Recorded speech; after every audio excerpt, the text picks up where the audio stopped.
امام زمانہ کی سلامتی کے لیے ایک دفعہ صلوات بھیج دیں۔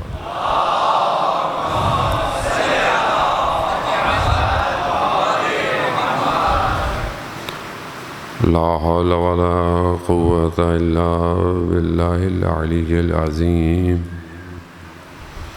حسبنا اللہ ونعم الوکیل، نعم المولا ونعم النصیر۔ اعوذ باللہ من الشیطان الرجیم، بسم اللہ الرحمن الرحیم۔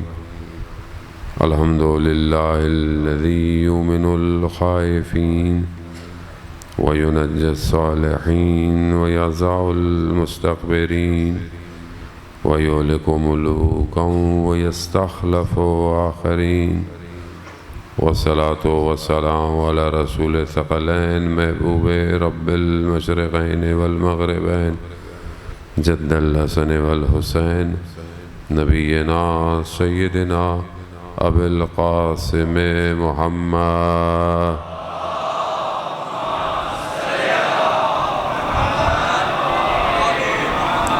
وعلی آلہ الطیبین الطاہرین المعصومین، لا سیما بقیت اللہ فی الارضین، روحی و ارواحنا لتراب مقدمہ الفدا، ولعنۃ اللہ علی اعدائہم اجمعین۔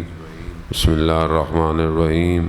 رب اشرح لی صدری ویسر لی امری واحلل عقدۃ من لسانی یفقہوا قولی، اما بعد فقط قال اللہ تبارک و تعالی فی کتاب الحکیم والقرآن المجید، وما خلقت الجن والانس الا لیعبدون۔ صلوات بھیج دیں محمد۔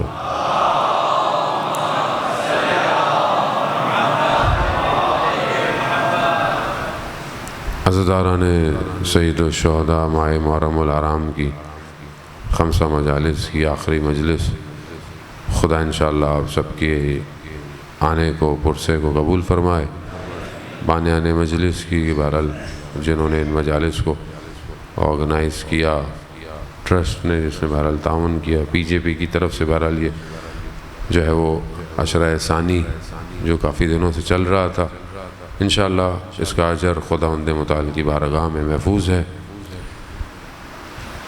وقت ہمیشہ کی طرح بہرحال بڑی تیزی سے رات کے پہر دوڑنا شروع ہو جاتے ہیں، اور محدودیت انسان کی یہی ہے کہ انسان جتنا بھی کوشش کرے، یہ ذکر ایسا ہے کہ نہ لفظوں میں سمیٹا جا سکتا ہے، نہ کسی زمانے میں ختم کیا جا سکتا ہے۔ یہ جاری اور ساری ہے، اور جاری اور ساری رہے گا۔ کیونکہ بہرحال یہ ذکر ہی ہے جس نے قوموں کو بیدار رکھا ہوا ہے۔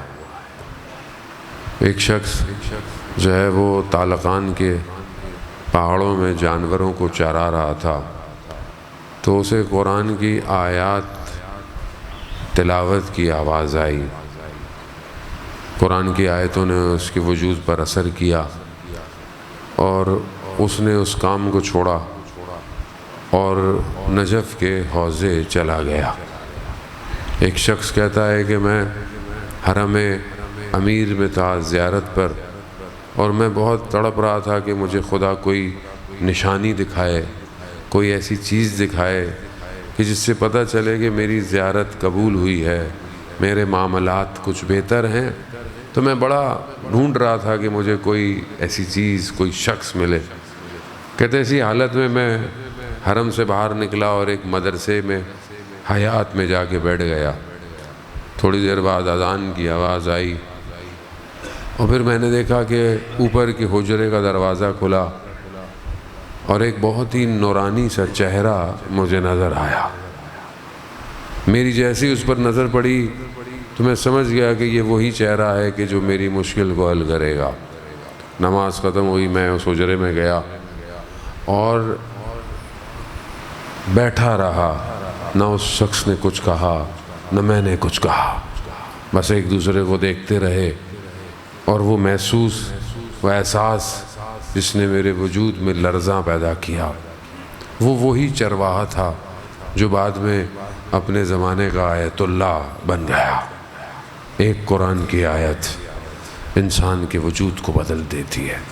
شاگرد کہتے ہیں آیت اللہ ساری رات بیٹھے رہے، بات کرتے رہے، فجر کی نماز کے لیے جب ہم بیدار ہوئے تو ہم نے ان کو مردہ پایا، اور وہ خادم کو یہ کہہ گئے تھے کہ میں لیٹ رہا ہوں قبلہ رخ کر کر، بس جب اذان ہو تو بتا دینا میں دنیا سے جا رہا ہوں۔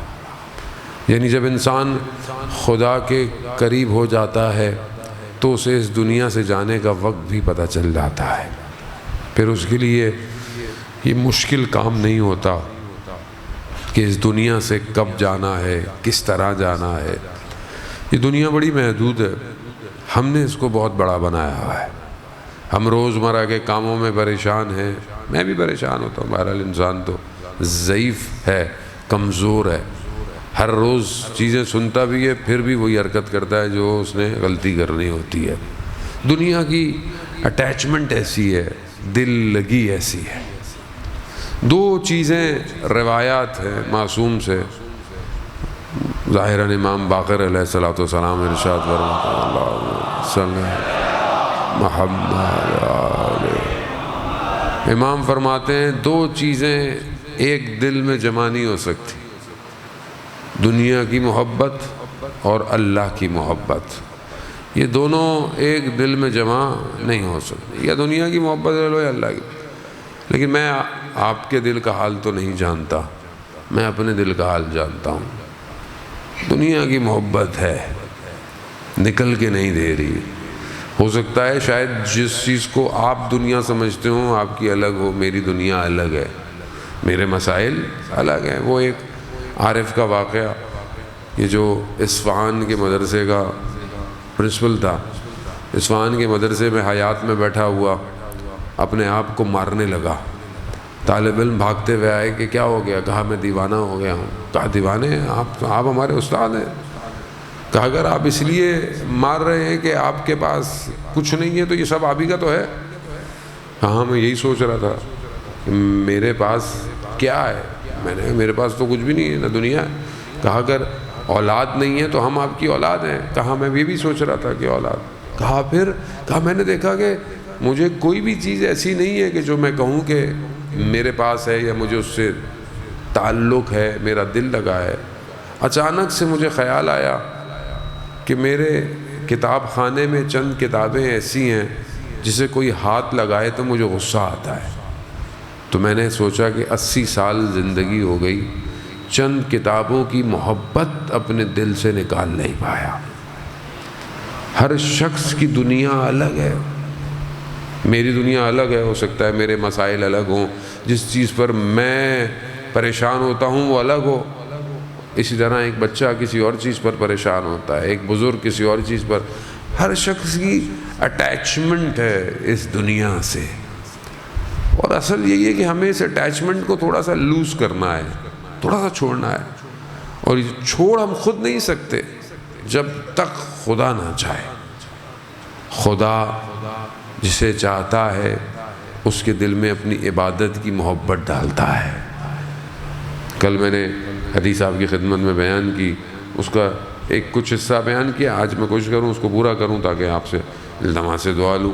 عزیزان محترم، یہ بہت ضروری ہے، میں آپ کے اذہان عالی کے اندر اس بات کو منتقل کرنا چاہتا ہوں کہ ہر دور میں مختلف ضروریات ہوتی ہیں، ہر دور میں، ہر زمانے میں، معاشرتی ضروریات، اجتماعی، گھریلو، انفرادی، ہر زمانے میں ہر گروہ کی، ہر جماعت کی، ہر قوم کی الگ ضرورت۔ ہم لوگ بحیثیت قوم جن چیزوں کے پیچھے بھاگ رہے ہیں، یہ چیزیں ہمیں ہمارے اصل سے دور کر رہی ہیں۔ اس چیز کو سمجھنے کی کوشش کریں۔ ہم اصل کو چھوڑ کر فرق کو پکڑ کے بیٹھے ہوئے ہیں۔ اصل کچھ اور ہے، فرق یعنی مثال کے طور پر درخت کی شاخوں پہ ہم لٹکے ہوئے ہیں، جبکہ اصل چیز درخت کی اس کی جڑ ہوتی ہے، اس کا ریشہ ہوتا ہے۔ ہم اسی طرح ادھر ادھر لگ کر اپنی پوری انرجی جو ہے وہ ضائع کر رہے ہیں، جبکہ ہمارے مسائل حقیقی طور پر کچھ اور ہیں۔ اور ہم اس کی طرف متوجہ نہیں ہیں۔ حدیث جو میں نے آپ کی خدمت میں پیش کی کہ پروردگار کہتا ہے کہ جو میری رضا عمل پر راضی ہو جائے میں اسے 3 چیزیں دیتا ہوں۔ پہلا شکر بغیر نادانی کے، دوسرا ذکر جسے وہ بھولتا نہیں ہے، 2 چیزیں میں نے کل آپ کی خدمت میں بیان کی۔ تیسری چیز خدا کہتا ہے کہ میں اسے اپنی محبت چکھاتا ہوں تاکہ وہ دنیا کی محبتوں کو بھول جاتا ہے۔ یعنی جسے خدا کی محبت مل جائے اسے دوسری محبتیں دنیا کی کیا کریں گی؟ اب ظاہر ہے اب ہمیں کیا پتہ تو خدا کی محبت کسے کہتے ہیں، خدا کی محبت ہے کیا، کیونکہ ہمیں تو خدا سے ڈرایا ہی ہے ہمیشہ۔ آج میرے ایک رشتہ دار کہنے لگے کہ میں تمہاری مجلس سن رہا تھا تو مجھے سمجھ میں آیا تمہارا خلاصہ۔ میں نے کہا کیا؟ کہہ رہا تمہارا کام ڈرانا ہے خالی، تم لوگوں کو ڈراتے بہت ہو، موت، قبر، میں سمجھ گیا ہوں تم ڈرانے کے لیے آئے ہو۔ میں نے کہا بھائی ہم اتنے ریلیکس ہو گئے ہیں کہ اگر اب ہمیں ڈرایا نہ جائے تو ہم لوگ سیدھے نہیں ہوں گے، کیونکہ ہم لوگوں کو اتنا آسان کر دیا نا، زندگی تو مسئلہ ہی نہیں ہے، وہ تو مولا وارث ہے، ٹینشن کوئی لینے کی ضرورت نہیں ہے۔ ہمیں اتنا ریلیکس کیا گیا ہے کہ ہم ہم اتنی مشکل میں آ گئے ہیں کہ ریلیکسیشن بھی ہمیں مشکل لگ رہی ہے۔ عزیزان محترم، اگر شریعت اتنی امپورٹنٹ نہ ہوتی تو خدا اپنے حبیب کو غار حرا سے نیچے نہ اتارتا۔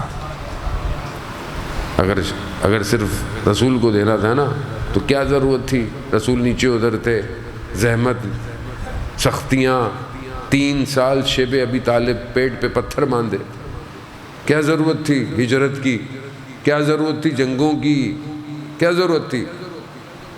اگر سب اتنا ریلیکس ماحول ہوتا تو پھر 1,24,000 پیغمبر کیوں آئے؟ پھر امام نے کربلا میں اپنی قربانی کیوں دی؟ وہ یہ ایک الگ تھاٹ ہمارے معاشرے میں جو ایک نظریہ جو ہے وہ معاشرے میں ڈالتا ہے کہ خوب امام حسین کا مقصد صرف آپ کو بخشوانا تھا، آپ بس گریہ کریں۔ امام حسین خود فرما رہے ہیں کہ میں کس لیے قیام کر رہا ہوں۔ عزاداری کا مقصد، مجلس کا مقصد قوموں کو سلانا نہیں ہے، بیدار کرنا ہے۔ بولتے ہیں جی مجلس سے سیاست کو دور رکھیں، مگر امام حسین کربلا میں کیا کرنے آئے تھے؟ اگر سیاست نہیں تھی، پولیٹک نہیں تھی تو پھر مدینہ میں بیٹھتے، بھائی یزید کچھ بھی کرتا رہتا۔ یہ خود ایک انحراف ہے، انحراف فکری ہے، اور یہ انسان کو لے کے کہاں جاتا ہے میں آپ کو بتاؤں، یہ لے کے وہاں جاتا ہے کہ قوم ظلم کو سہتی رہے، قوم مشکلات کو سہتی رہے، اور امام پردہ غیبت میں بیٹھا رہے۔ ہلنا نہیں ہے ہمیں کہا جاتا ہے کہ ہم نے کچھ نہیں کرنا، بیٹھے رہو کچھ۔ عزیزان محترم، کس امام حسین کو؟ امام حسین، اس میں کوئی شک نہیں کہ ایک آنسو کی قیمت بہشت ہے۔ روایات ہے کہ جو آنسو سید الشہداء کے لیے گریہ کرتی ہے قیامت میں وہ آنکھ گریہ نہیں کرے گی، اتنی آنسو کی قیمت ہے۔ لیکن کون سے آنسو؟ وہ آنسو جو اسے بیدار کریں۔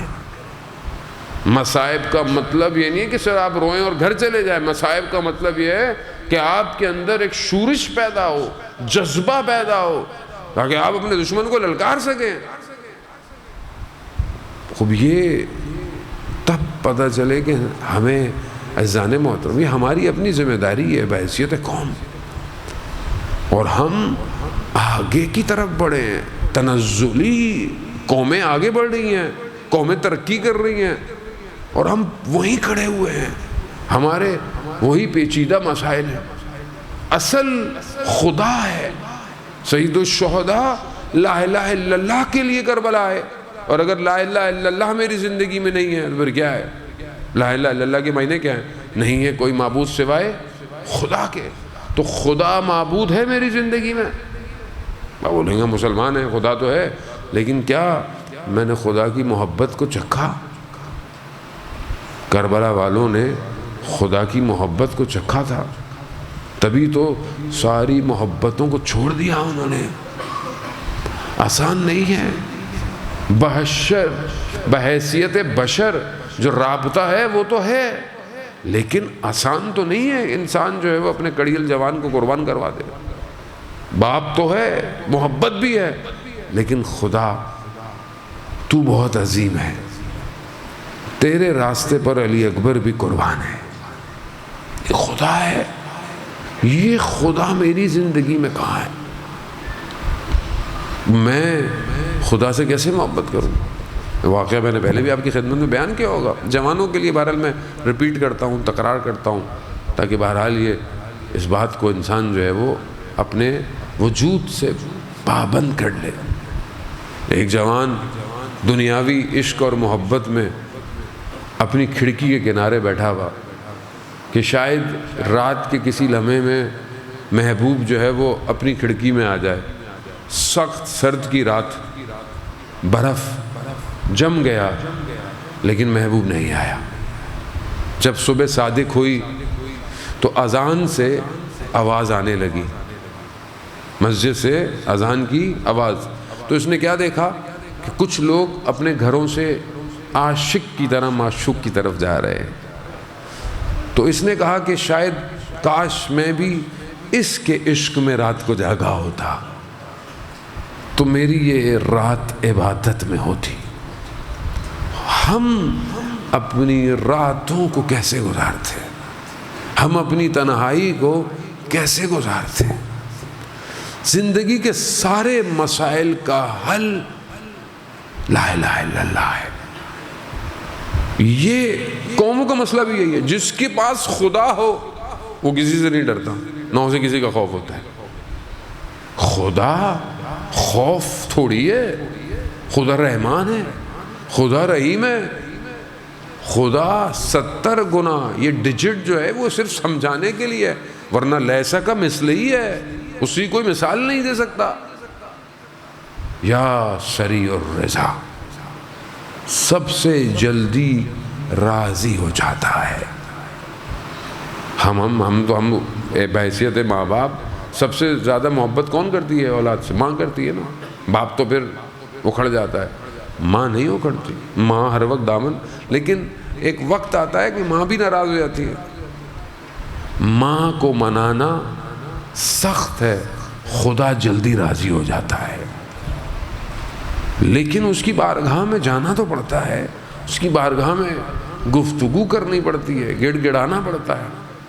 آج ہماری زندگیوں کی جو گتھیاں پھنسی ہوئی ہیں عزیزان محترم، وہ یہی ہے کہ ہم خدا سے بہت دور ہیں۔ تو خود حدیث کیا کہتی ہے؟ حدیث معراج ہے کہ جو میرے عمل پر راضی ہوتا ہے میں اسے اپنی محبت چکھاتا ہوں، اور ایسی چکھاتا ہوں کہ وہ دنیا کی محبتوں کو بھول جاتا ہے۔ پھر مال کی محبت، اولاد کی محبت اسے گناہ کی طرف لے کے نہیں جاتی، اور جو خدا سے محبت کرتا ہے اطاعت کا پیکر بنتا ہے۔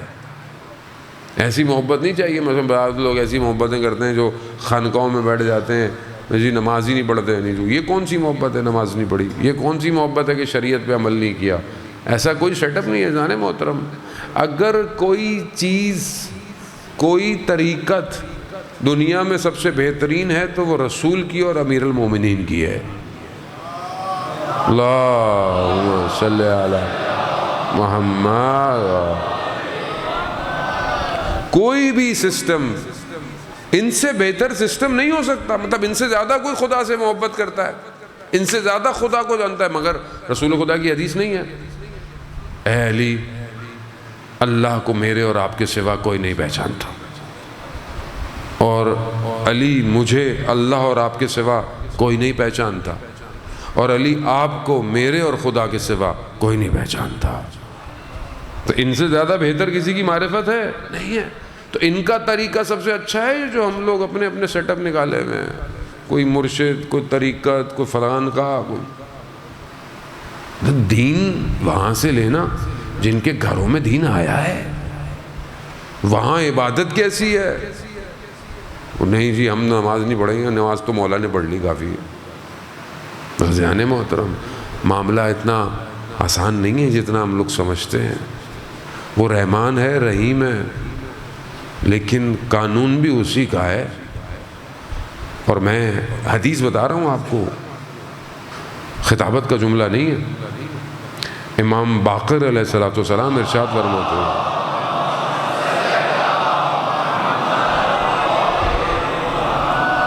امام فرماتے ہیں کہ ہماری محبت تمہیں کوئی کام نہیں آئے گی اگر تم نے خدا کی اطاعت نہیں کی۔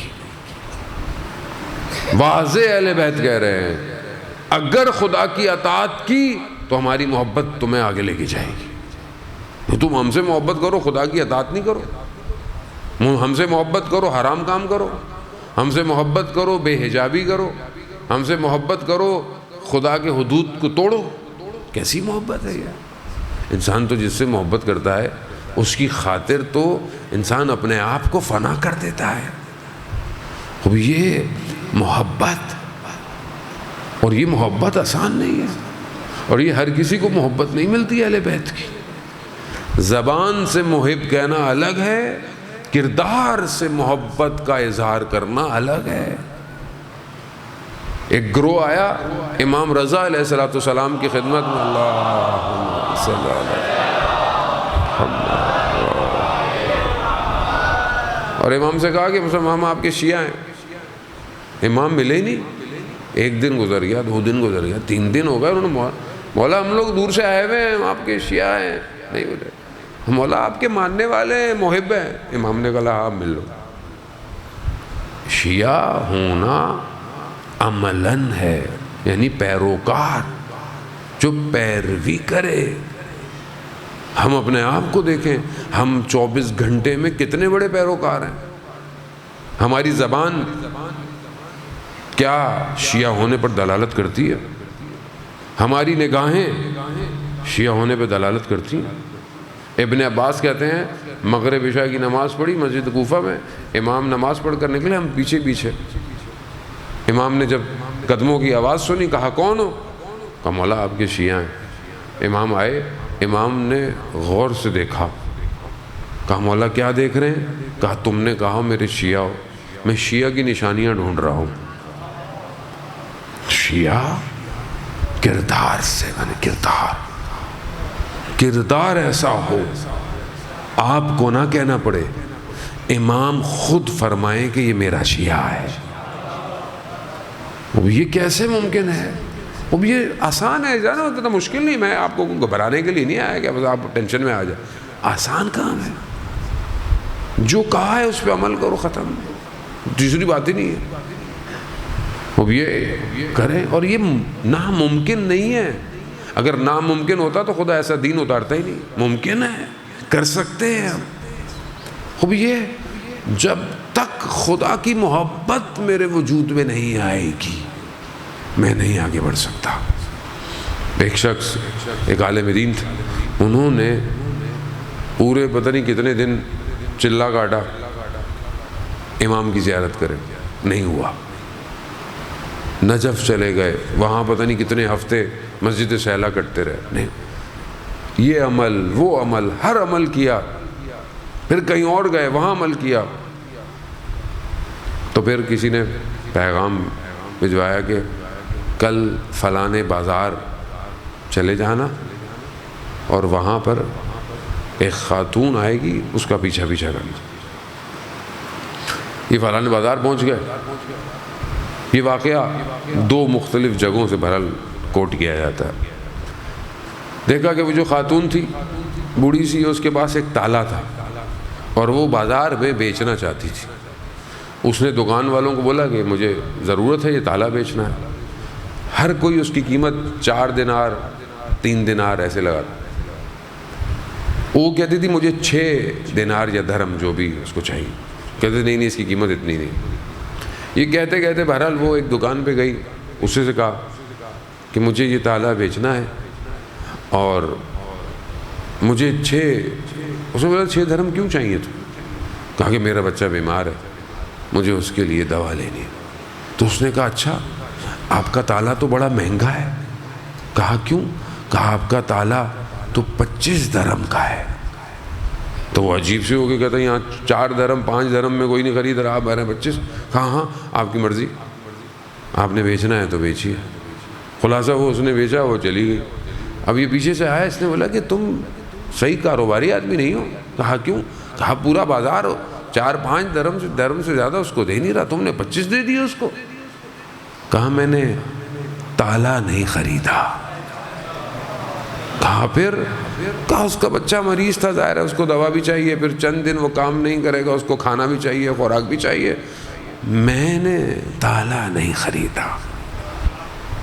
تو وہ شخص جس آواز نے اسے یہاں بھیجا تھا، آواز اس کو آئی کہ دیکھو ہمیں ڈھونڈنے کے لیے چلوں کی ضرورت نہیں ہے، اپنے عمل کو ایسا کر لو ہم خود تمہارے پاس آئیں گے، خود آئیں گے۔ ہماری مولانا صاحب ہم امام کو کیسے دیکھیں، ہم امام کی زیارت کیسے کریں، کیسے کریں؟ اپنے آپ کو صاف کریں، اپنے آپ کو آپ سمجھتے ہیں کہ میں نے دن میں کوئی ایسا کام نہیں کیا کہ آج میں امام کو دیکھ سکتا ہوں؟ ہر شخص خود، میں خود، آپ خود۔ کیا میں آج رات سونے سے پہلے امام سے مل سکتا ہوں؟ آپ اپنا محاسبہ خود کریں، میں اپنا محاسبہ خود کروں۔ میں خود پھنسا ہوا ہوں، اور انسان پھنس جاتا ہے، گرفتار ہے۔ جانے مطلب انسان اپنی زندگی کے حوادث، حادثوں سے سیکھتا ہے نا۔ میں خود اپنے آپ کو دیکھتا ہوں کہ مسلسل حوادث مجھے گرا رہے ہیں، لیکن خدا کا شکر ہے کہ یہ احساس ہو جاتا ہے کہ میں نے غلطی کی ہے، یہ بھی خدا کا کرم ہے۔ استاد دانشمند کہتے ہیں کہ میں اپنے ایک استاد جو کہ بہت عالم اور وارستہ اور پرہیزگار تھے، ان کے ساتھ اصفہان میں کہیں کسی جگہ پر مجلس میں یا درس میں گیا، رات وہیں آ گئی، میں رک گیا۔ میں نے رات کو غنیمت جانا اور میں نے ان سے سوال کیا، میں نے ان سے کہا کہ یہ کیسے پتہ چلے گا کہ جی جو زندگی میں گزار رہا ہوں یہ صحیح راستے پر ہے اور میرا امام مجھ سے راضی ہے؟ یہ ہم سب کا سوال ہے، یہ ہم سب کا، اکثر لوگ مجھ سے سوال پوچھتے ہیں کہ ہمیں کیسے پتہ چلے گا مولانا کہ ہمارا امام ہم سے راضی ہے کہ نہیں ہے؟ یہ سوال انہوں نے اپنے استاد سے کیا۔ جیسے ہی سوال کیا، استاد نے گریہ شروع کر دیا، ہاتھ مارتے جاتے تھے اور روتے جاتے تھے۔ کہا میں کچھ بولتا تھا، وہ پھر روتے تھے، پھر روتے تھے۔ میں عجیب سا ہو گیا کہ میں نے پتہ نہیں غلط سوال کر دیا۔ کافی دیر بعد جب وہ خاموش ہوئے تو میں نے ان سے پوچھا استاد میں معافی چاہتا ہوں، میں نے غلط سوال کیا؟ کہا نہیں۔ کہا پھر؟ کہا یہ جو تم نے سوال کیا ہے نا، یہ سوال بتا رہا ہے کہ 80% امام تم سے راضی ہے، ورنہ یہ احساس آپ کے اندر پیدا ہی نہیں ہو سکتا۔ بس آپ کے اندر یہ احساس کیسے پیدا ہو کہ میرا امام مجھ سے راضی ہے کہ نہیں راضی؟ اس کا مطلب کیا؟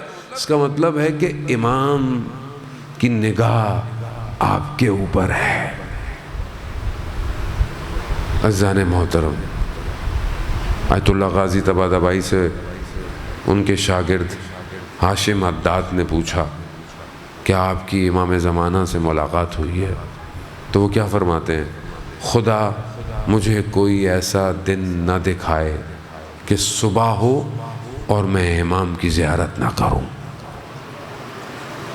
لیکن یہاں تو آنکھیں، بینائی، بڑھاپا، عزیزان محترم، مشکل ایسی نہیں ہے کہ امام ہمارے پاس آنا نہیں چاہتے، میں کمزور ہوں۔ میں خوب یہ مجلس عزاداری امام کے قریب کرتی ہے، اور جب امام کے قریب کرتی ہے تو جو ذمہ داری ہے نا اسے ادا کرنا پڑتا ہے۔ کربلا بغیر ذمہ داری کے نہیں چل سکتی، بغیر ذمہ داری لیے اس میں کوئی شخص کربلا میں آئے اور بولے کہ میں کچھ نہیں کروں گا، کیسے ممکن؟ ہر شخص یہ چاہتا تھا کہ سب سے پہلے میں جاؤں۔ میں آپ کربلا کی چیزیں سنتے رہتے ہیں، آپ واقف ہیں۔ حبیب ابن مظاہر کیسی دوستی ہے، کہ جب خط ملا تو حبیب آتش عشق میں بیٹھے نہیں. مقتل کیا کہتا ہے؟ حبیب کو جب خط ملا تو حبیب کی حالت. زوجہ نے پوچھا کیا ہوا؟ کہا امام حسین کا خط آیا کہ جلدی پہنچو. تو کہا پھر سوچ کیا رہے ہیں؟ کہا تمہاری فکر کر رہا ہوں. کہا میں خاک کھا لوں گی حسین ابن علی کو تنہا مت چھوڑو. کس طرح حبیب گئے؟ بعض علماء بیان کرتے ہیں کہ حبیب نے اپنے غلام کو گھوڑا لے کر شہر سے باہر بھیج دیا کیونکہ پہرے لگے. کہا چرانے کے بہانے باہر لے جانا. خود بازار گئے جیسے کچھ خریدنے جا رہے ہیں. وہ مسلم نے اوسجا وہ بھی دوست ہیں, ان سے ملاقات ہوئی. کہا مسلم کیا کر رہے ہو؟ مسلم نے کہا خضاب لے رہا ہوں. خضاب مہندی ہنا. کہا مسلم حسین ابن علی کربلا آئے, ایسا خضاب لگے گا قیامت تک یاد رکھا جائے گا. عشق دوستی. مسلم بھی کہتے ہیں سیدھے کربلا گئے, گھر نہیں گئے. ہم اپنے آپ کو ہم دیکھیں امام حسین کے صحابیوں جیسا نہیں, کوئی نہیں ہو سکتا, لیکن راستہ تو بتایا نا. ہم کیا تیار ہیں کہ اگر ابھی امام کی آواز آئے, ابھی امام کی آواز آ جائے, اللہ کرے کہ آئے, انشاءاللہ آئے, تو کیا میں فوراً اٹھ کے امام کے پاس جاؤں گا یا نہیں؟ میں گھر جاؤں گا, بچوں کو سنبھالوں گا, یہ کوئی بھی میرا کام ہے. یہی چیک ہے, یہی چیک ہے. یہ ایسے گئے کہ ذیشان حیدر جوادی پڑھتے تھے کہ غلام جو گھوڑے کو لے کے پڑا ہوا تھا, حبیب نے اسے کہا کہ جاؤ تم آزاد ہو. تو وہ کہتا ہے کہ اب جب اصل نوکری کا وقت آیا تو مجھے آزاد کر رہے ہیں. تو کبھی مالک سواری پہ بیٹھا ہے, کبھی غلام سواری پہ بیٹھا ہے. عجیب عشق ہے, یہ عشق ہے. اور یہ محبت جس کے دل میں آئے وہ اپنے آپ کو فنا کر دیتا ہے. روز عاشور جب مسلم گرے تو حبیب ابن مظاہر دوست تھے, پوچھا کوئی وصیت ہے؟ مسلم نے, حالانکہ حبیب جانتے تھے خود بھی شہید کر دیے جائیں گے, لیکن وصیت ہے. تو مسلم نے امام حسین کی طرف اشارہ کیا, کہا حبیب جب تک زندہ ہو صحرا کے لال کا ایک بال نہ ٹوٹے. یہ عشق ہے عزیزان محترم, بس عزیزان محترم. یہ عشق اور اطاعت کیسے میں آپ کو بیان کروں کہ حضرت ام البنین نے اپنے وجود سے ایسا شاہکار دیا کہ جس کے وجود میں وفا تھی, اطاعت, ایثار, قربانی, کہ کوئی مقتل یہ لکھ نہیں پایا کہ کہیں عباس نے امام حسین سے سوال کیا ہو. کہیں سوال نہیں, کہیں. عباس خیمے لگا دو, لگ گئے. عباس خیمے ہٹا دو, ہٹ گئے. کوئی مشورہ نہیں ہے. امان نامہ ملا, حضرت عباس نے پھاڑ دیا. عباس کو امان نامہ دے رہے ہو, اللہ اکبر. شب عاشور سب کو امام نے کہا بیعت ہٹا دیتا ہوں, مقام دکھا دیے, چلے جاؤ, ان کو مجھ سے مسئلہ ہے. 3 دفعہ چراغ کو بجھایا گیا. تینوں دفعہ چراغ کو روشن کرنے کے لیے کس کا نام لیا؟ عباس. کیوں؟ کیونکہ امام حسین جانتے تھے سب چلے جائیں گے, عباس نہیں جائے گا. عزیزان محترم, میرا بیمار امام, چوتھا امام, ارشاد فرماتے ہیں کہ چچا عباس نے اپنے مولا کے لیے وفا کی.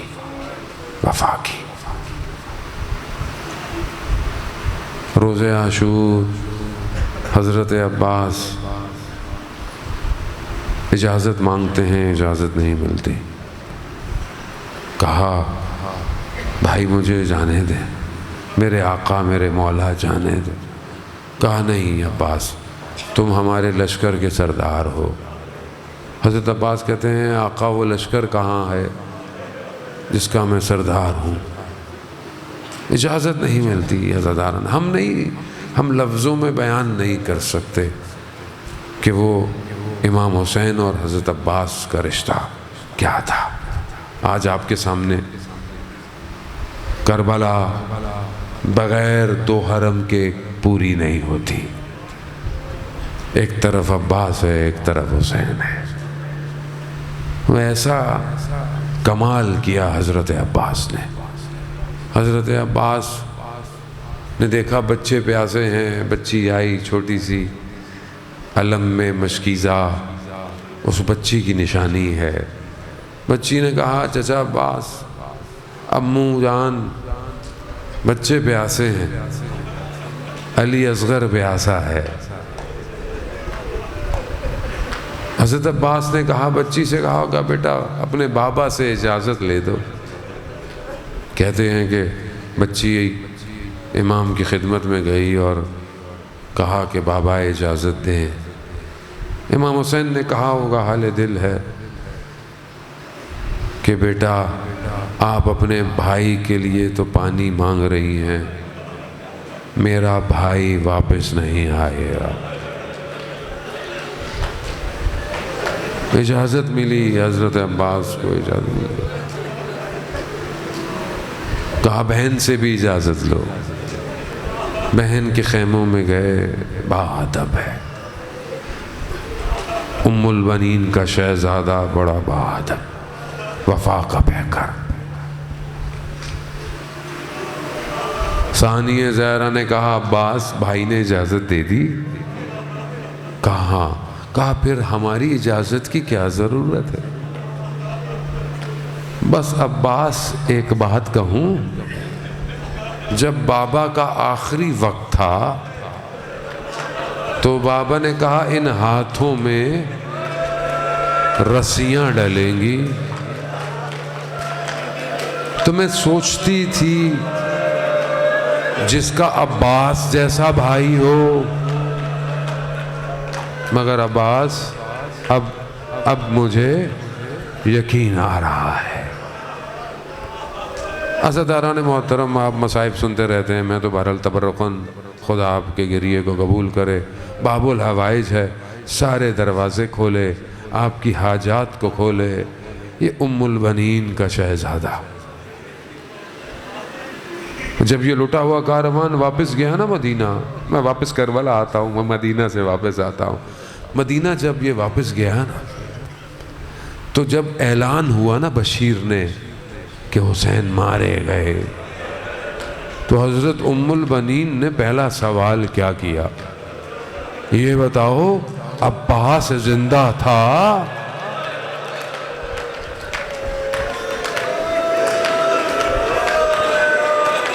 کہا نہیں، عباس زندہ نہیں۔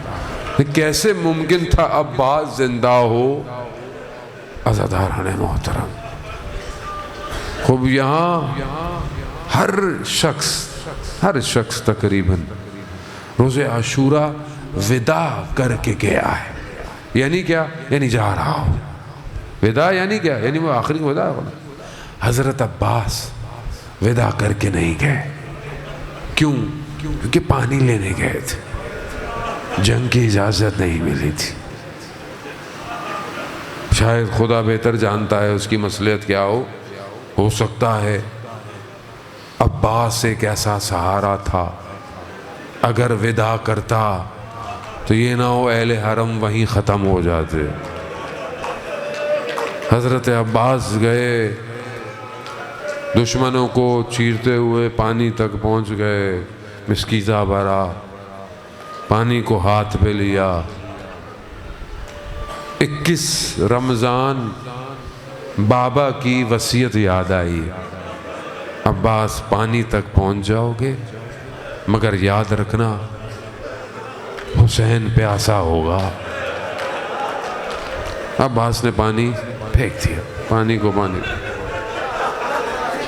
واپس مشکیزہ خیموں میں پہنچ جائے۔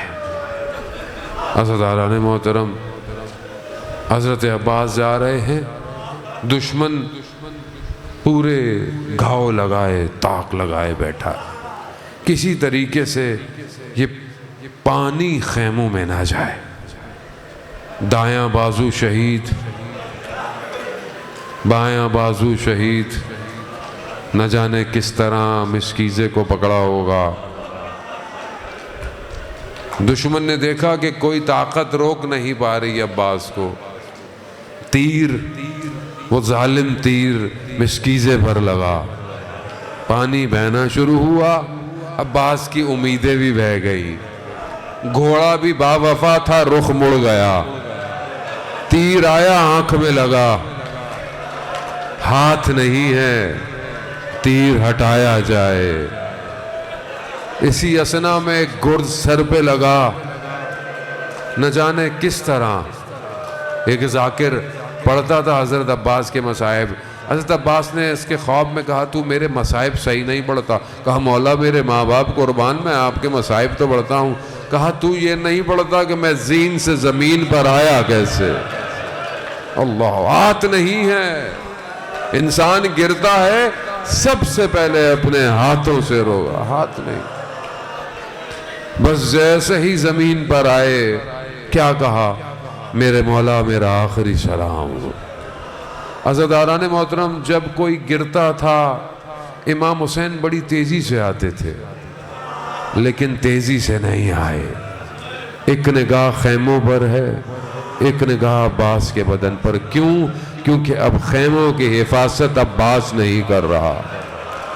بس چند جملے عزاداران محترم، بس پہنچے، زانو پر سر رکھا، خون کو صاف کیا۔ بھائی بھائی میں کیا گفتگو ہوئی نہیں غلط، بدن وہیں رہ گیا، علم اٹھایا، خیموں کی طرف چل لیے۔ بدن کیوں نہیں لے کے گئے؟ ہو سکتا ہے بھائی نے کہا ہو کہ میرا بھائی، میرا مولا صبح سے بھوکا اور پیاسا، زخمی، بدن اٹھا رہا ہے، میرا بدن بھی اٹھائے گا۔ عباس، یہ ہو سکتا ہے کہ پانی نہیں ہے، عباس کا بدن پانی کے بغیر کیسے جائے؟ علامہ کہتے ہیں کہ وجہ یہ نہیں تھی۔ کہا کیا تھی؟ ایک عالم دین سرداب میں گئے، ساتھ میں حرم کا معمار بھی تھا جو حرم بناتا ہے۔ جب نیچے سرداب میں پہنچے تو وہ کبھی مرقد کو دیکھے، کبھی عالم کو دیکھے، کبھی مرقد کو دیکھے، کبھی عالم۔ کہا کیا دیکھتے ہو؟ کہا میں نے سنا تھا کہ جب حضرت عباس گھوڑے پر بیٹھتے تھے تو پاؤں زمین پر ٹکراتے تھے، یہ قبر تو بڑی چھوٹی سی ہے۔ تو کہا جو بچا تھا اسی کو دفنایا۔ بس عزاداران محترم، بس ایک جملہ، علامہ کہتے ہیں وجہ یہی تھی، بدن ایسی حالت میں تھا میرا مولا لے کر جا نہ سکا۔ بس ادھر بچوں نے دیکھا علم آ رہا ہے، کہا چچا عباس آ رہے ہیں، پانی آ رہا ہے۔ اب کیا دیکھا؟ دیکھا بابا کے ہاتھ میں علم۔ بچی کہتی ہے بابا، چچا با، کہا نہر کنارے رہ گئے۔